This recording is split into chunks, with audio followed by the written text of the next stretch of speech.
नमस्कार, मी कृपा Sapkal. News uncut मध्ये आपलं स्वागत. पाहुयात आजच्या देश विदेशातल्या टॉप 15 घडामोडी. रत्नागिरी सिंधुदुर्ग लोकसभा मतदारसंघात शिवसेनेचा खासदार आहे, त्यामुळे ही जागा महायुतीत शिवसेनेला मिळावी आणि शिवसेनेचा खासदार निवडून यावा अशी शिवसैनिकांची इच्छा आहे.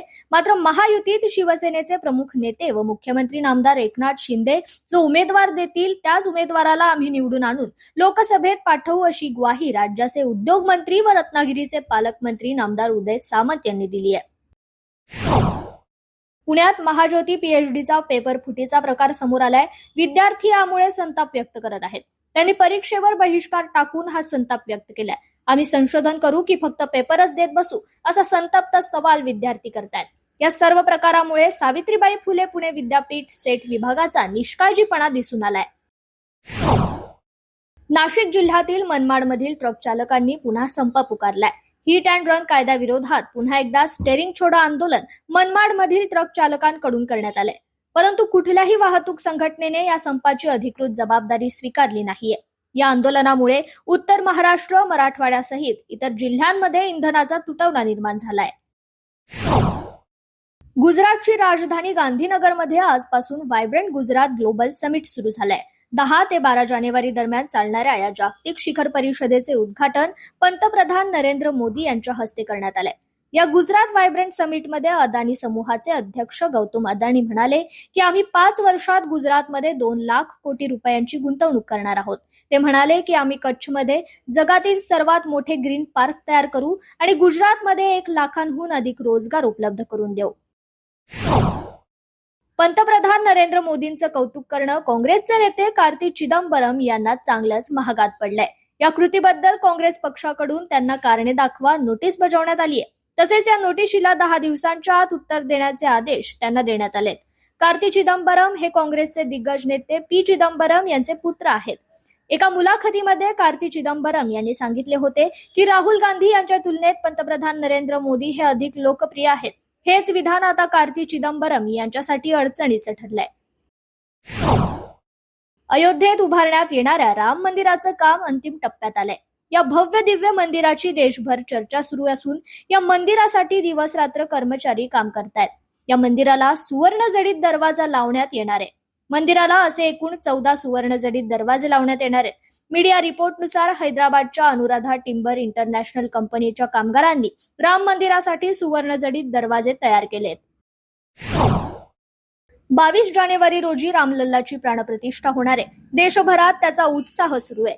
अमेरिकेतील राम भक्तांनी जोरदार तयारी सुरू केली असून राम मंदिराच्या प्राणप्रतिष्ठा सोहळ्याच्या पार्श्वभूमीवर ह्युस्टन मधून भव्य शोभायात्रा काढण्यात आली आहे. कारमधून निघालेल्या या शोभायात्रेमुळे अमेरिकेतील वातावरण राममय झालंय. जानेवारी महिन्यातील मकर संक्रांतच्या पार्श्वभूमीवर पतंग उडवण्याचा उत्साह दिसून येतो. परंतु पतंग उडवताना वापरला जाणारा मांजा अनेक जीवांसाठी धोकादायक ठरतोय. नायलॉन व काचेपासून बनवलेल्या मांजांमुळे अनेक पक्षी घायाळ होतात. त्यामुळे पतंग उडवताना दोऱ्यापासून बनवलेल्या घरगुती मांजाचा वापर करण्याचे आवाहन पक्षीप्रेमींनी केलंय. फ्रान्सच्या इतिहासात एक मोठी घटना घडलीय. गॅब्रिएल अटल नावाच्या तरुणाने वयाच्या 34व्या वर्षी थेट फ्रान्सच्या पंतप्रधानपदी विराजमान होण्याचा मान पटकावलाय. फ्रेंच सरकारमध्ये शिक्षण मंत्री म्हणून काम केलेले गॅब्रिएल अटल हे फ्रान्सचे सर्वात तरुण पंतप्रधान बनलेत. महत्वाचं म्हणजे सर्वात तरुण पंतप्रधान म्हणून ओळख मिळवणारे गॅब्रिएल अटल हे पहिले समलैंगिक पंतप्रधानही आहेत.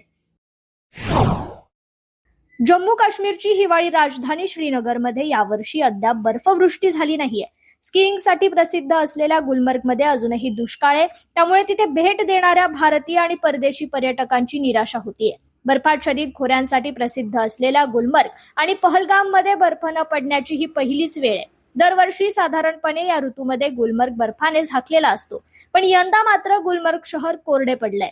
ग्लोबल वॉर्मिंगमुळे भारताच्या हिवाळ्यावर परिणाम झालाय. जपानला पुन्हा एकदा भूकंपाचे धक्के बसलेत. 6 रिश्टर स्केलच्या तीव्रतेचा हा भूकंप होता. मंगळवारी समुद्राच्या किनारपट्टीवर भूकंप जाणवलाय. मात्र अद्याप सुनामीचा इशारा जपानला दिला गेला नाहीये. अमेरिकेची पहिली खासगी चंद्र मोहीम अयशस्वी ठरलीय. लँडरमधील तांत्रिक बिघाडामुळे ही मोहीम अयशस्वी झाल्याचं समजत आहे. ऑस्ट्रोबोटिकनची ही खासगी मोहीम असून 23 फेब्रुवारीला हे लँडर चंद्राच्या पृष्ठभागेवर उतरणार होते.